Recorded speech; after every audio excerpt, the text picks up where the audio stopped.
संसद ने जिस बिल को पास किया है उस बिल को वापस लेने का अधिकार सिर्फ और सिर्फ संसद को है। अरे क्यों नहीं बिल लाते हो भाई? आपको उत्तर प्रदेश में ठीक है, मोदी जी की सरकार है, योगी जी की सरकार, एक ही बात है। आप क्यों नहीं प्राइवेट बिल लाते हैं? आपको किसने मना किया है? आप लाइए बिल लाइए कि जो सिलेक्शन कमेटी होगा उसमें इतने कंपोनेंट्स होंगे, परीक्षा से होगा।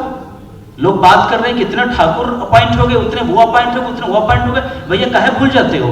सिद्धार्थ यूनिवर्सिटी में फर्स्ट टाइम जब अपॉइंटमेंट हो रहा था उसमें एक भी ओबीसी का आरक्षण नहीं दिया गया था, उस समय अखिलेश यादव की सरकार थी। क्यों आपका सपना नहीं है कि बिहार में दुनिया का बेहतरीन यूनिवर्सिटी हो? क्यों बिहार का सपना नहीं है कि बिहार में दुनिया का बेहतरीन हॉस्पिटल हो? क्यों बिहार का सपना नहीं है कि बिहार में दुनिया का बेहतरीन सॉफ्टवेयर इंडस्ट्री हो? जस्टिस चंद्रचूड़ एक्चुअली बदला लेना चाह रहा था। जस्टिस चंद्रचूड़ भी चिढ़ गया था कॉलेजियन सिस्टम पर। किरण रिजिजू ने क्यों विरोध किया? सबसे पहली बात है कि ओबीसी है क्या। बहुत सारे स्पीकर्स बोल के गए हैं, मुझे उनसे कोई कंट्राडिक्टरी नहीं है, बट ये गलत अवधारणा है कि ओबीसी का मतलब अदर बैकवर्ड कास्ट है। अदर बैकवर्ड कास्ट नहीं है, अदर बैकवर्ड क्लास है। जब आप अदर बैकवर्ड क्लास मानेंगे तभी समस्या को समझेंगे और तभी उसका निराकरण भी निकलेगा।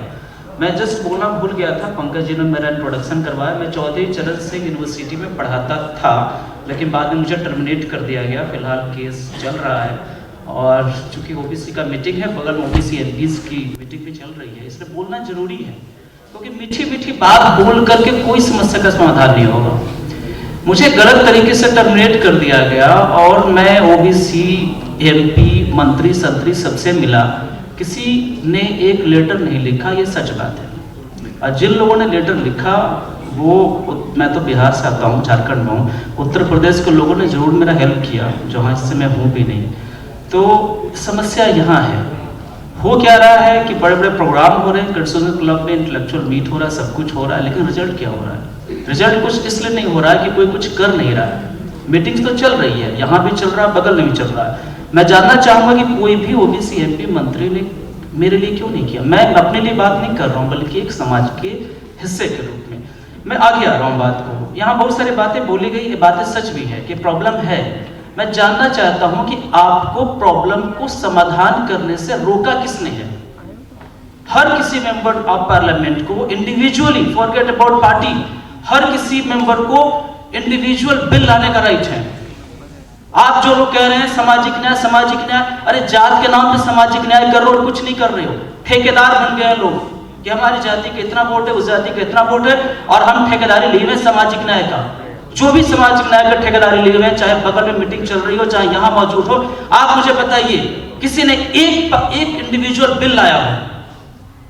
समाजवादी पार्टी के राष्ट्रीय अध्यक्ष, उनका देहांत हो गया, फिलहाल अखिलेश यादव जी हैं, उनसे मैं सवाल पूछना चाहूंगा, आप बताइए एक इंडिविजुअल, एक प्राइवेट बिल आपने संसद में लाया हो? लालू प्रसाद यादव जी की बात करें, उनकी बेटी मीसा भारती जी, उसके पहले और भी लोग थे, मुझे बताइए एक प्राइवेट बिल पार्लियामेंट में लाए हो आप? समाजवादी, बहुजन समाजवादी पार्टी की बात कर लेते हैं, बताइए एक मायावती जी के मेंबर थी, उनके पार्टी के लोग आज भी मेंबर हैं, 10 मेंबर हैं, एक प्राइवेट बिल लाया हो तो बताइए किस बात का रोना है? मैं रोने में यकीन नहीं करता, और रो धो करके जो है एक संस्कृति हो गई है इंडिया में कि सामाजिक न्याय के नाम पे आप कल्चरल क्लब में रोइए, आप जंतर मंतर पे रोइए, यहाँ रोइए, वहां रोइए, रोना धोना लगा हुआ कि कोई आएगा और आपके आंसू पूछ देगा। इतिहास गवाह है, किसी ने किसी रोने वाला का आंसू नहीं पूछता। आप पे दया जरूर किया जा सकता है, दया के पात्र मत बनो। क्यों? 3 कृषि बिल की बात हो रही है। मैं तीनों कृषि बिल के अगेंस्ट बिल्कुल नहीं था। मैंने सोशल मीडिया पे लिखा, मैं सपोर्ट में था, तो मैंने लिखा तो लिखा, मैं उस पर स्टैंड करता हूं। लेकिन जो लोग विरोध में थे कि बिल वापस ले लो, वापस ले लो, अरे भाई पार्लियामेंट में तुम बैठ कैसे गए हो? अरे किसी पूछ लिए होते अकलगर आदमी से कि पार्लियामेंट का सिस्टम क्या है। कोई भी बिल जो पार्लियामेंट ने पास किया है उसको किसी भी जंतर मंतर से कहीं प्रधानमंत्री को भी अधिकार नहीं है कि वो बिल वापस ले ले। संसद ने जिस बिल को पास किया है उस बिल को वापस लेने का अधिकार सिर्फ और सिर्फ संसद को है, किसी को नहीं है। और बिल अध्यादेश के रूप में पास हुआ था। जब पार्लियामेंट फर्स्ट सेशन में गई थी तो आपने आप में से किसी पॉलिटिकल पार्टी ने नहीं, जो विरोध में है, क्यों नहीं कहा जनता को हम बिल लाएंगे, हम बिल लाएंगे विरोध में। नरेंद्र मोदी जी माइलेज ले गए, वो बोले कि हम बिल वापस लेंगे, उत्तर प्रदेश का चुनाव आने वाला था, उन्होंने कहा बिल वापस लेंगे। बिल वापस कैसे लेंगे? पार्लियामेंट में आपको लाना पड़ेगा विधेयक, किस बिल को रिपील किया जाता है और उसके बाद ही रिपील होगा, यही सिस्टम है। क्यों नहीं लाया? बात एजुकेशन की हो रही, बात हो रही है भेदभाव होता है, मुझे मालूम भेदभाव होता है। भेदभाव क्यों होता है? मैं जवाहरलाल यूनिवर्सिटी से पढ़ा हूं, मैंने अपने प्रोफेसर को बोला हूं कि भैया तुम लोग को पढ़ाने नहीं आता ठीक से। मैं सोशल मीडिया पे लिखा हूं, मैं यहां मैं बोल रहा हूं भाई साहब रिसर्च मेथोडोलॉजी बहुत घटिया पढ़ाई होती है। मैंने अपने बच्चों को पढ़ाया, स्टूडेंट को जहाँ ही पढ़ाया है, मैंने अपने स्टूडेंट्स को प्रॉमिस करता हूँ कि दुनिया के टॉप 10 यूनिवर्सिटी, चाहे हार्वर्ड हो, चाहे ऑक्सफोर्ड हो, चाहे येल हो, कुछ भी हो, उससे अच्छा ही मेरा लेक्चर होगा, खराब नहीं होगा। सोशियोलॉजी में मार्क्स, वेबर, डर्कहाइम पढ़ाया जाता है। इन लोगों ने रिसर्च मेथोडोलॉजी के बारे में कहा है और बायसनेस के बारे में बात कहा है। रिसर्च मेथोडोलॉजी की बात तो जितनी पढ़ाई होती है, बायसनेस के बारे में नहीं होती है। बायसनेस आता कहाँ से? हर व्यक्ति के अंदर बायसनेस है, चाहे मैं हूँ, चाहे आप में से कोई भी लोग हो, चाहे जाति के प्रति हो, समाज के प्रति हो, हम भी आप स्टेट से आते हैं, गांव से आते हैं, वैसे हो है। लेकिन बायसनेस दूर कैसे होगा? उसका एक ही उपाय है कि जो सिलेक्शन कमेटी है उसमें अलग अलग लोग हों, शेड्यूल कास्ट के लोग भी हों, ट्राइब के लोग भी हों, ओबीसी के लोग भी हों, माइनॉरिटी मुस्लिम के लोग हैं, बाकी जितना हम विविधता ला सकते हैं उतना लाइए। जितना विविधता होगा उतने ज्यादा विचार आएंगे तो बायसनेस कम होगा। सिलेक्शन कमेटी के बात आते हैं। यूपीएससी एक बड़ा selection committee all India level पे रिक्रूटमेंट करती है। इसके अलावा अलग अलग स्टेट में स्टेट पब्लिक सर्विस कमीशन है। भैया यहाँ के कहे रो रहे हो, उसको बताओ हमको, अरे क्यों नहीं बिल लाते हो भाई? आपको उत्तर प्रदेश में ठीक है, मोदी जी की सरकार है, योगी जी की सरकार, एक ही बात है, आप क्यों नहीं प्राइवेट बिल लाते? आपको किसने मना किया है? आप लाइए बिल लाइए कि जो सिलेक्शन कमेटी होगा उसमें इतने कंपोनेंट्स होंगे, परीक्षा से होगा। लोग बात कर रहे हैं कि इतने ठाकुर अपॉइंट हो गए, उतने वो अपॉइंट हो गए, उतने वो अपॉइंट हो गए। भैया काहे भूल जाते हो? सिद्धार्थ यूनिवर्सिटी में फर्स्ट टाइम जब अपॉइंटमेंट हो रहा था उसमें एक भी ओबीसी का आरक्षण नहीं दिया गया था, उस समय अखिलेश यादव की सरकार थी। बात मैंने कहा, देखो भैया मुझे इंटेलेक्चुअल क्या कहते हैं उसको, शुगर की बीमारी, मीठी बातों से परहेज में करता हूं। क्यों अखिलेश यादव पे क्यों नहीं उंगली उठनी चाहिए? मायावती पे क्यों नहीं उंगली उठनी चाहिए? आज उत्तर प्रदेश में जो लोग कह रहे हैं ठाकुरवाद हो रहा है, जो उत्तर प्रदेश में कह रहे हैं ब्राह्मणवाद हो रहा है, इसलिए हो रहा है कि मायावती ने अपॉइंटमेंट नहीं किया, इसलिए हो रहा है कि अखिलेश यादव ने अपॉइंटमेंट नहीं किया, इसलिए जवाहरलाल यूनिवर्सिटी में लोग ऐसे ऐसे लोग आ रहे हैं, फैकल्टी कहने की जरूरत नहीं है, क्योंकि आपने अपॉइंटमेंट नहीं किया। अगर मोदी सरकार में अपॉइंटमेंट होता भी तो कितना होता? 50 से ज्यादा वैकेंसी नहीं रहती। दिल्ली यूनिवर्सिटी में आज अगर वैकेंसी 5000 से ज्यादा पोस्ट खाली है, कल आप कहेंगे सारे भाजपा के अपने लोगों ने भर दिया। मैं पूछता हूं सब पोस्ट खाली क्यों था? मनमोहन सिंह ने 3 बार कोशिश की दिल्ली यूनिवर्सिटी में फैकल्टी बहाली के लिए, नरेंद्र मोदी ने भी 2 बार कोशिश की, तीसरा कोशिश चल रहा है। और यहाँ के जो टूटा के लोग जो है एडहॉक जो गैंग लोगों ने बना रखा है, ये गाइडेड किससे हो रहे हैं? ये कहते हैं बहाली नहीं करेंगे। अरे भैया क्यों बहाली, कैसे इंटेलेक्चुअल होगा? अगर 100 फैकल्टी अपॉइंट होंगे तो उसमें 2 इंटेलेक्चुअल होगा, 3 इंटेलेक्चुअल होगा। विनय जी यहाँ बैठे हुए हैं, हमारे साथ थे। आप बताइए जवाहरलाल यूनिवर्सिटी में 7,000 लोग पढ़ते हैं, 7,000 में 70 इंटेलेक्चुअल भी नहीं है। कहने को ईमानदारी से कहे, सड़क पे आकर बोलने के लिए, जंतर मंत्र बोलने के लिए, कंस्टिट्यूशन क्लब में अगर मैं बोलने को हूं तो किसी भी बैच में 70 व्यक्ति भी नहीं मिलेगा, लेस देन 10%। तो दिल्ली यूनिवर्सिटी में अगर अपॉइंटमेंट नहीं हो रहा है तो नुकसान हमारा है। परमानेंट फैकल्टी होते हैं तो कहीं ना कहीं डर भय खत्म होता है। बहुत सारे लोग इंटेलेक्चुअल दिल्ली यूनिवर्सिटी से निकले हैं, अधिकतर परमानेंट फैकल्टी है, और वो भी ब्लॉक हो गया है क्योंकि बहाली हो नहीं रहा है। मैं पूछ रहा हूं आपको किसने मना किया है?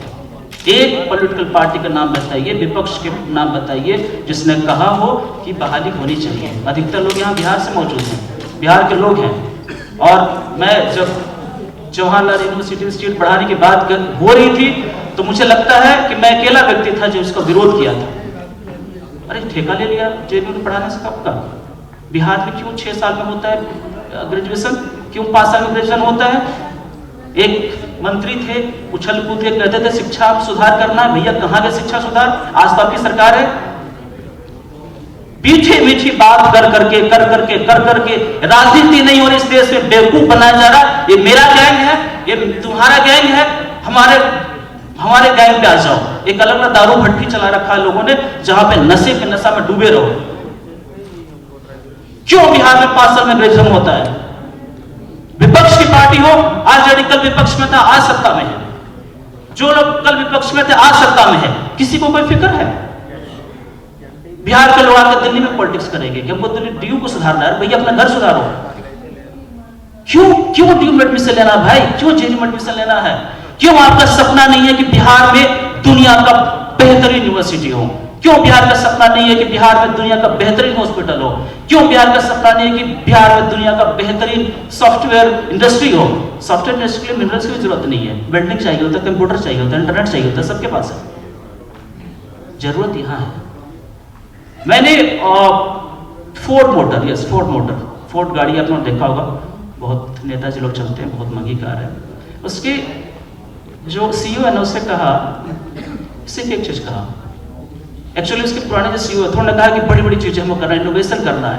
नया सीईओ आया, उसने प्रोडक्शन बढ़ा दी, उसने सिर्फ एक चीज कहा, मुझे कोई बड़ी चीज नहीं चाहिए, मुझे एक छोटा सा चीज बताओ जिसे सुधार किया सकता है, भले एक नट क्यों ना हो, नट को थोड़ा ज्यादा कसना, एक नट ना, छोटी छोटी चीजों से सुधार होगा। आप जो है जहां जिस पोस्ट पे हैं, इतने आपको बताऊं मैं, ये सब रोना मत रोइए, पीसीएस में, सॉरी यूपीएससी में 60% लोग schedule caste, schedule tribe, OBC के लोग सिलेक्ट होते हैं। रिजर्वेशन 50% है, प्लस 10 to 15% वो लोग जो बिना रिजर्वेशन के अनरिजर्व सिलेक्ट होते हैं। जवाहरलाल नेहरू यूनिवर्सिटी में आज की तारीख में 75%, 70 से 75% लोग बहुजन तबके के लोग आते हैं। किसी भी पीसीएस का समाज क्यों नहीं बदल रहा है? इसलिए नहीं बदल रहा है कि आपने कुछ लोगों को ठेकेदारी दे रखी है, ब्रांड हो गया है। एप्पल फोन का ब्रांड है ना, उसका ब्रांड हो गया है कि ये जो है ये सामाजिक न्याय वाले। भैया मतलब जाति के नाम पे सामाजिक न्याय है, राजनीतिक नाम पे सामाजिक न्याय है। भैया बाकी लोग क्या सामाजिक अन्याय का काम कर रहा है? आप ऐसे बहुत लोग भाजपा के विरोध है, अन्याय का काम कर रहा है। ईमानदार है तो ईमानदारी से बोलिए ना कि मोदी जी की जब से सरकार आई है, योगी जी की, कहीं देश में दंगा नहीं हुआ है। मैं गलत बोल रहा तो मुझे करेक्ट कीजिए। क्यों? यस, तो मैं आगे बात बता रहा हूँ, थोड़ी सी माफ कीजिएगा। ओबीसी की जहाँ तक रिजर्वेशन की बात है, सेंट्रल यूनिवर्सिटीज में होनी चाहिए, है भी, लेकिन रिसर्च इंस्टीट्यूट में नहीं है। मैंने आरटीआई भी फाइल किया था, आगे भी कुछ काम करने वाला हूँ मैं।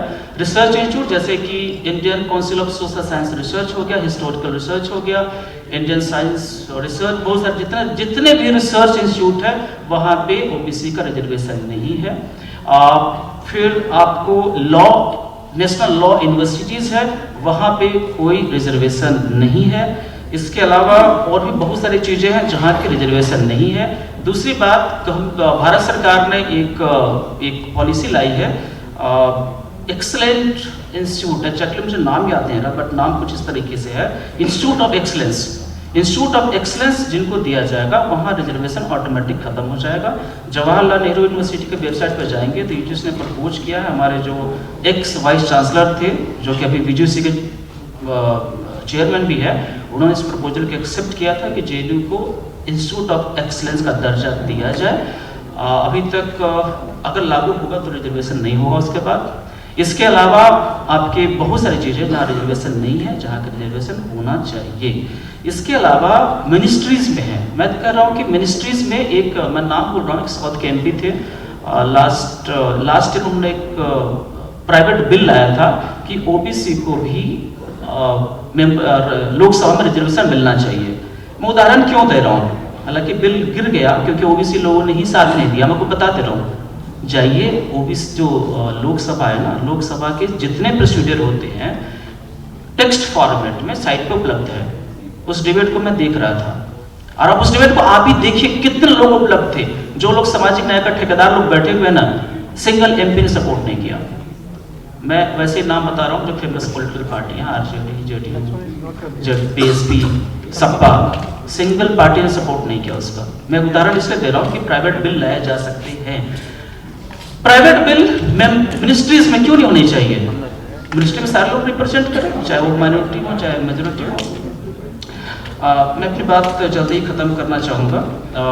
बस एक छोटी सी बात बोलना है कि ओबीसी की जो बात है उसे हम राष्ट्र निर्माण से जोड़ें और ये हम कहें कि राष्ट्र निर्माण तब तक नहीं हो सकता है जब तक कि हर व्यक्ति का साथ नहीं होगा, जब तक कि चाहे वो छोटी कम्युनिटी हो चाहे बड़ी कम्युनिटी हो।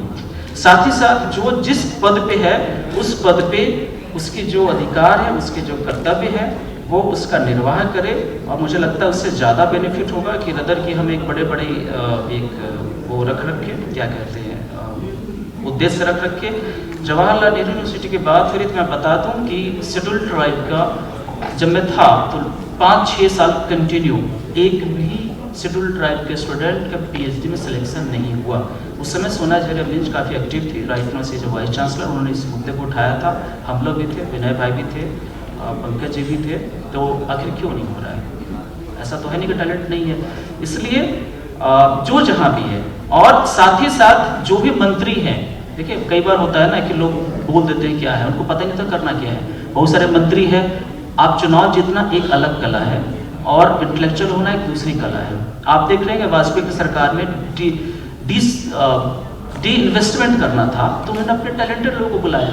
कांग्रेस को अगर कुछ एक्शन लेने थे ब्राह्मणों के सपोर्ट में तो उन्होंने टैलेंटेड मंत्री को बुलाया। लेकिन हमारे यहाँ क्या हो रहा है, किरण रिजिजू ने एक स्टेटमेंट दिया था कि कॉलेजियम सिस्टम खत्म होना चाहिए।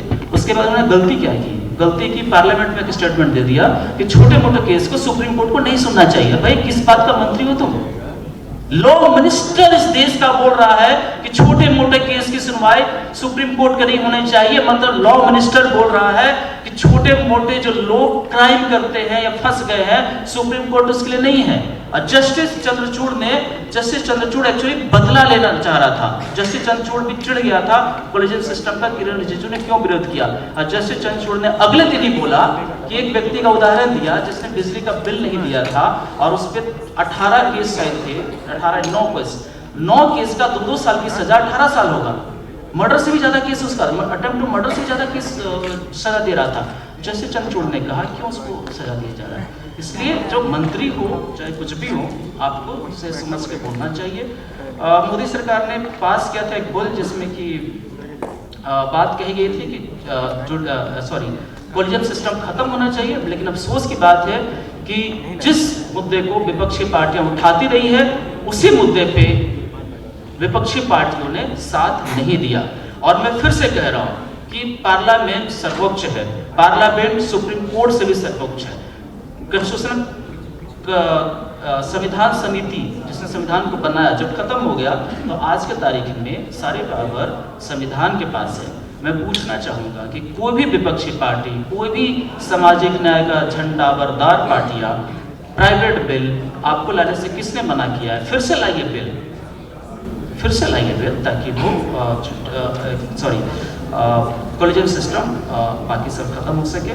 इन्हीं सारी चीज़ों को कहकर मैं अपनी बात समाप्त करना चाहूँगा। हालांकि बोलना कुछ और भी था, बहुत सारी चीज़ें, लेकिन समय का अभाव है इसलिए मैं नहीं बोल पाया। बाकी सारी चीज़ें मैंने पढ़ा। जो डिमांड है काफ़ी अच्छी डिमांड है, कांग्रेस से हमारी रेगुलरली बातचीत होती रहती है और काफ़ी अच्छा प्रयास है। चाहूँगा ये कारवां जो है और आगे बढ़े और जो भी लेकिन मैं चाहूँगा कि सोच समझ के हमें कदम उठाना चाहिए। कुछ लोग सुप्रीम कोर्ट चले गए थे ईडब्ल्यूएस को हटाने के लिए, मुझे लगता है ये गलत कदम था। ईडब्ल्यूएस हटने रहने का एक फ़ायदा ये है कि लोग ये कहते थे, आज भी कहते हैं कि क्या रिजर्वेशन वाले डॉक्टर से इलाज करवाओगे?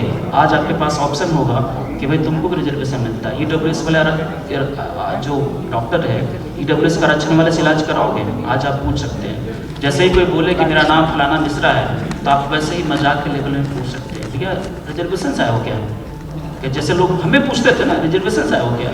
तो बेहतर ये है कि हम ये डिमांड करें कि किस बेस पे आपने 10% रिजर्वेशन दिया और उसी बेस पे ओबीसी का रिजर्वेशन बढ़ना चाहिए। रीजन ये है कि schedule caste and schedule type को जो रिजर्वेशन मिला है वो आबादी के प्रोपोर्शन में मिला है और इसी तरीके से ओबीसी को भी रिजर्वेशन मिलना चाहिए और 55% को 60% मिलना चाहिए। इतना ही कह के मैं अपनी बात समाप्त करता हूँ। धन्यवाद। नेशनल दस्तक की आपसे गुजारिश है कि अगर इसको बचाना चाहते हैं तो नेशनल दस्तक को सब्सक्राइब करने के लिए रेड कलर के सब्सक्राइब बटन को दबाएं, फिर बेल आइकन की घंटी दबाएं नेशनल दस्तक को बचाने के लिए बहुत जरूरी है कि हर खबर को शेयर करें, लाइक करें, कमेंट जरूर करें।